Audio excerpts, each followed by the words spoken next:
Okay, so hey guys, I am with Coach Joe Kane today from Muscatine, Iowa's high school wrestling team. How are you doing, Coach?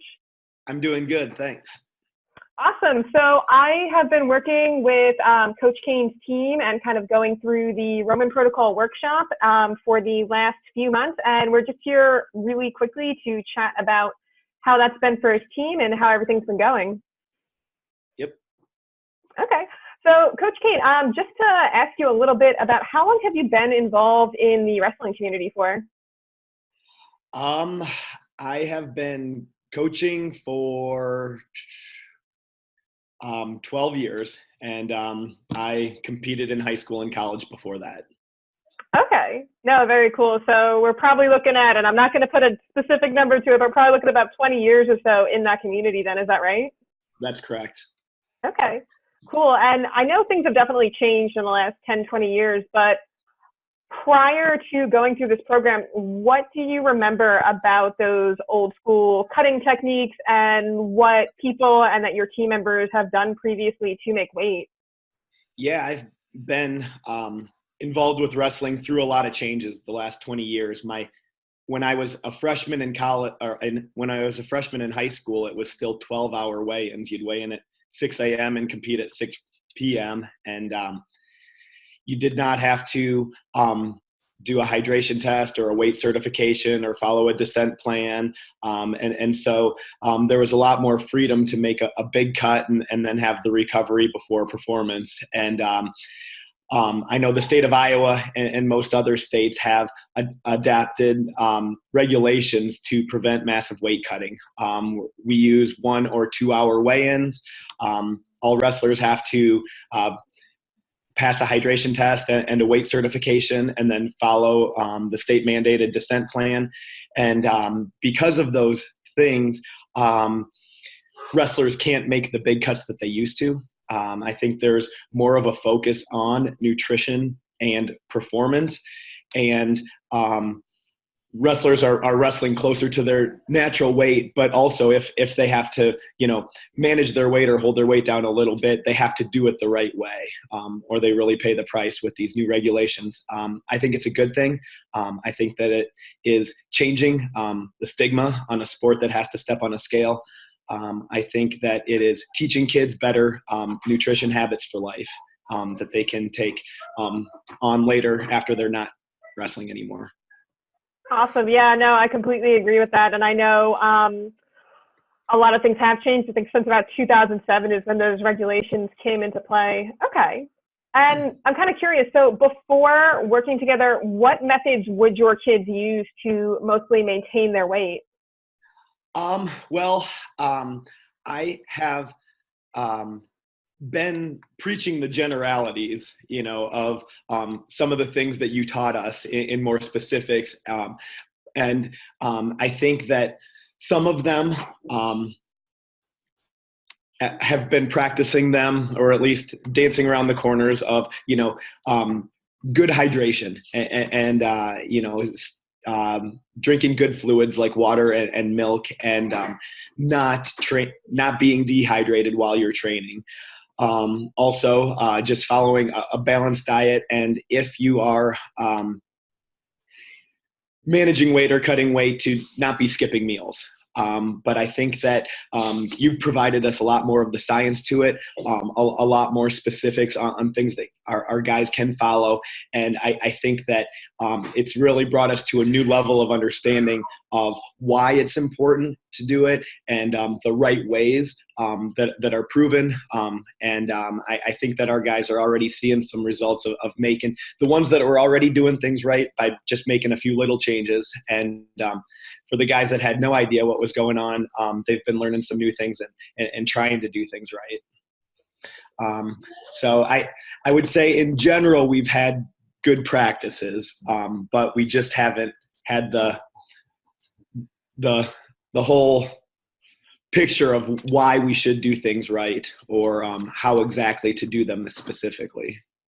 Okay, got it. No, that's awesome. It sounds like regardless, you've been very proactive with working with these guys. And I think I remember when we were specifically discussing the hydration component and how we do kind of prepare for that.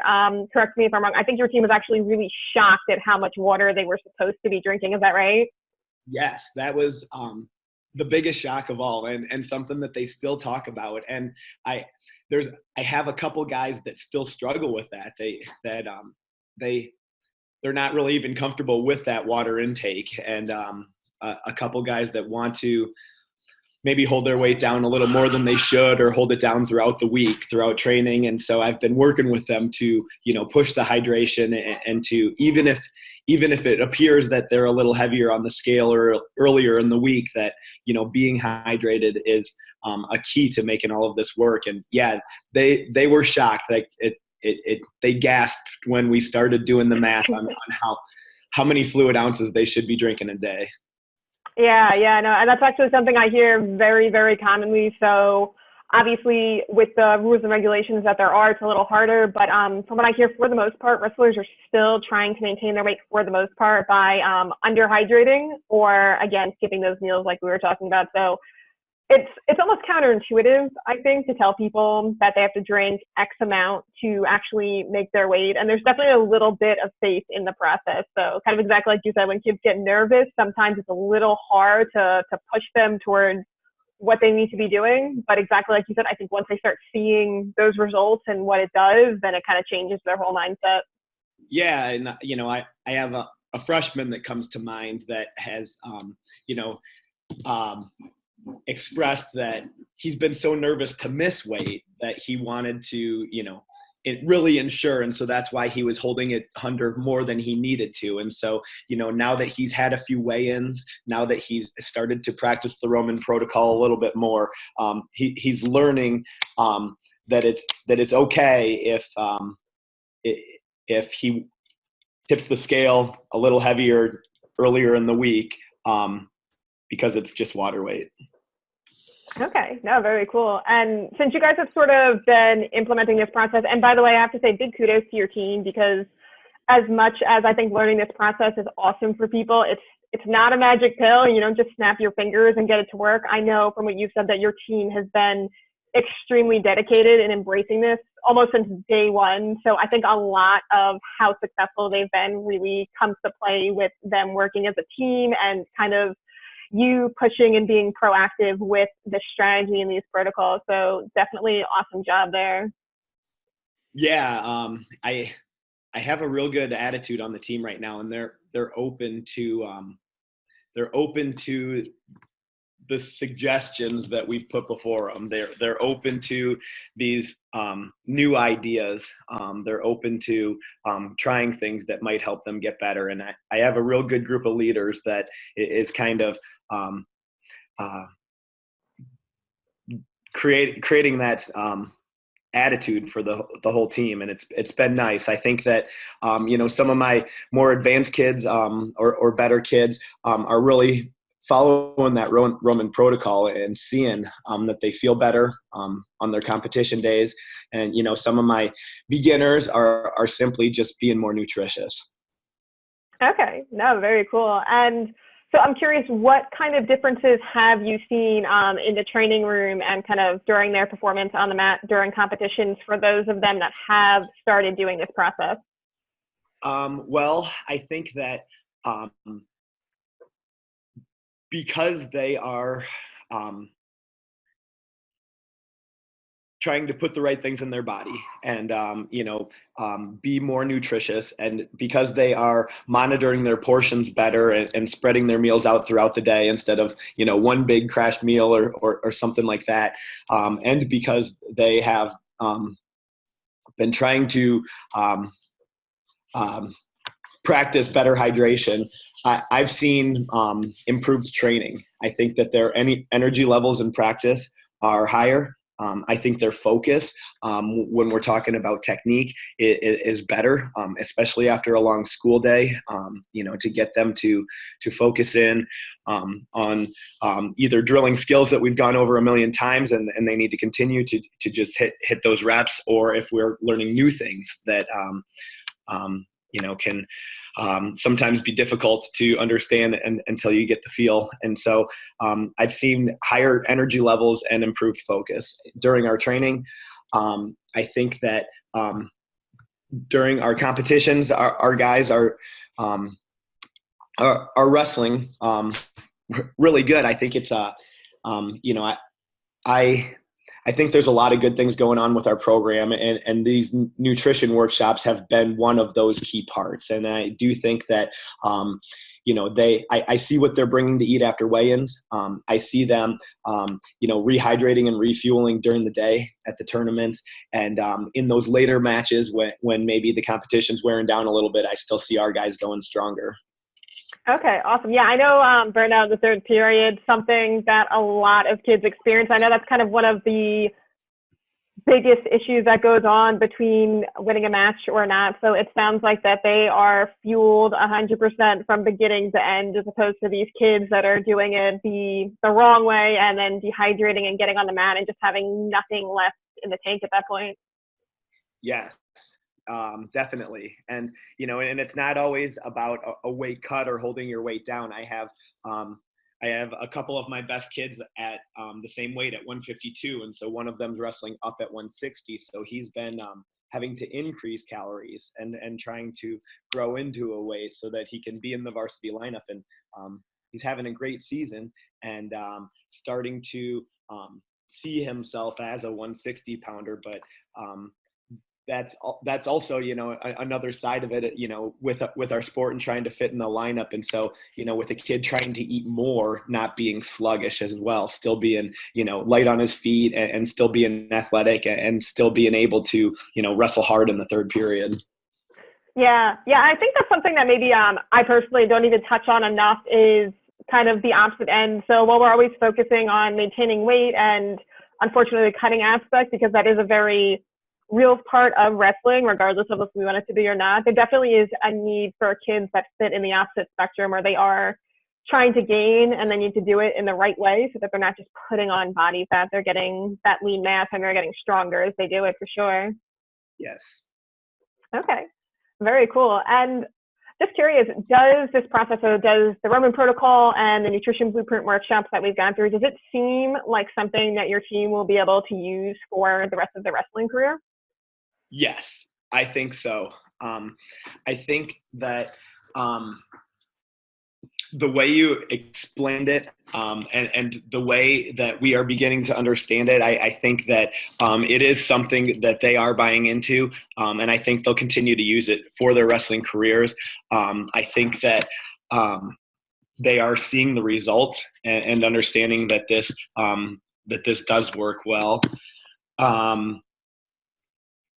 I think that understanding it takes time. I think that, just trying it for 1 week, you're like, I'm not sure. But if you start trying it for a couple weeks in a row, it starts to work better. And so giving it some time, giving it some trial and error, these are kids, high school kids. And so, letting them kind of practice it, just like with anything, and start to understand it better. And so it's something that does take some time and some training to help with the understanding.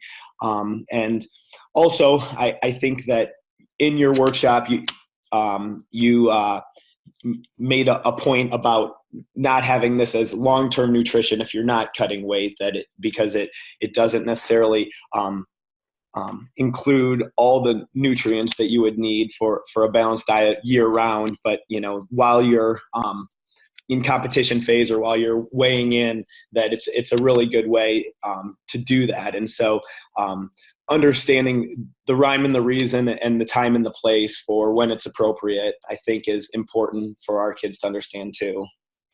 Yeah, no, absolutely. And I could agree more. So I always tell people, when you're trialing stuff out, always give it time. And also, if possible, we never want to do this right before our match, because you need to test it out and make sure it works. And again, I think just buying into that process is such a huge thing for these kids. So it's awesome to hear that the more they do it, the more they're kind of seeing the results, and it's just snowballing from there. Okay. And I know this is going to change depending on postseason and tournaments, but I'm kind of just curious, how many matches a year do you guys typically compete in? Oh, 40 is a rough estimate. If if a kid, makes every competition for the season, 40. If they if a kid wrestles in through the consolation round and ends up with an extra wrestle back or two every tournament, they could end up with closer to 50.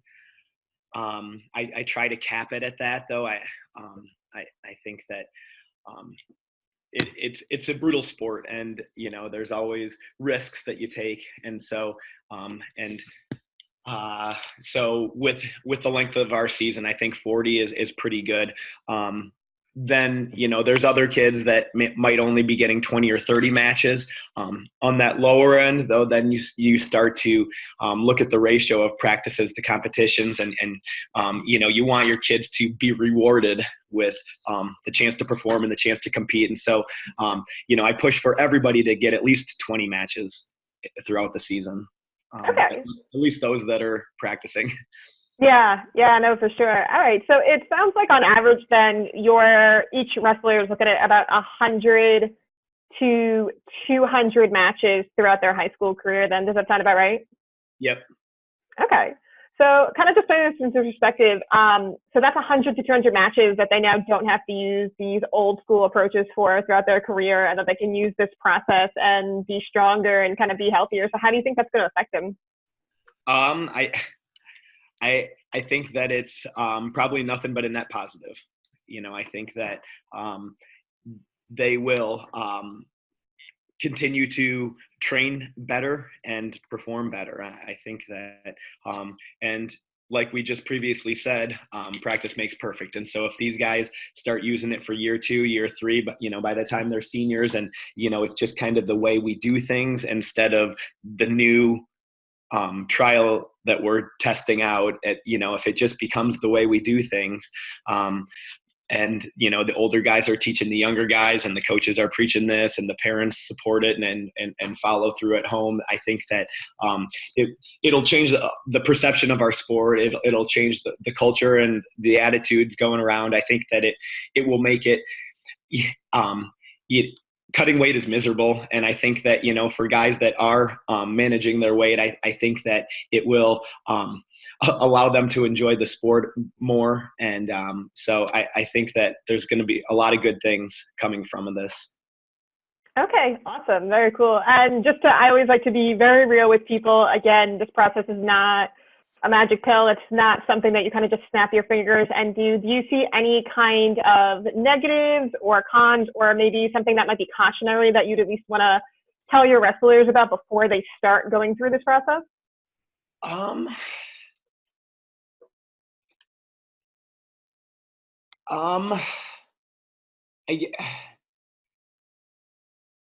There's no red flags that come to mind. Okay. Other than I believe you mentioned to us and warned to us not to practice the Roman protocol year round or all the time as a way to lose weight or things like that, that it would be a way to, stay hydrated through training and then get your weight down for a weigh-in, but still be able to perform at your best, but not something that you would do all the time. And so I think that, if they understand the time and place for when it's appropriate, I think that there's no red flags that come to mind for me. And that's with the Roman protocol, that third workshop we did. I think that with the first two, with just the nutrition and hydration, I think that it's all good stuff that will help kids and help people for healthy living. Okay, awesome. Yeah, and exactly right. So always just to clarify, so I never recommend that people do this process without completely understanding the timing and the big picture, exactly like you said, because the first thing that happens when people do the Roman protocol is your weight actually goes up a little bit before it goes down. So kind of as you were speaking to, if you don't understand the timing and you don't have that trial done, you haven't kind of perfected the method, then that is where things can go wrong. But if you do it properly and you understand what you're doing and the time and place, then I couldn't agree more. Yeah, because because these are, high school kids, and it seems like you need to repeat things and tell them things, and because we've done this through webinars. One of the pieces of feedback that I got from our kids and our parents is that they would like to review this information or be able to access the webinar multiple times, or to go through it again. And so that would be one thing that I would say, or I would request, or suggest is a way for us to be able to review the information, or to go through it multiple times, or to help kids better understand it. Yeah, absolutely. No, that's actually really a good suggestion, and I appreciate you kind of going through that, because that's really good to know. And yeah, high school kids, you're absolutely right. You kind of do need to go through stuff a few times, and especially something that's very new, such as this process. I could definitely see where the more you can look at the information and see exactly what the process is, the better that it'll be, for sure. Yeah. Okay. All right. And so before we wrap up, anything else to add in? Any other comments or anything like that? I think that you did a great job. I know that I don't consider myself an expert in nutrition, but have been preaching some of these generalities for years about staying hydrated through training, and if you're gonna decrease calories, don't cut out meals completely. But what you showed us was clear. It was concise. It was scientific. You gave us a lot to work with. I think that from my high school kids' perspective, and they're just looking for the quick fix or the quick answer, you did clearly lay out to them, what are good suggestions for snacks before practice, or for recovery after practice, and explain to them, exactly with the Roman protocol, which days to do which certain steps, with the hydration, calculating how many ounces, and so it was all very clear and understandable, and our guys picked up on that, and so I think that the response by my athletes goes to show that it was a really good program.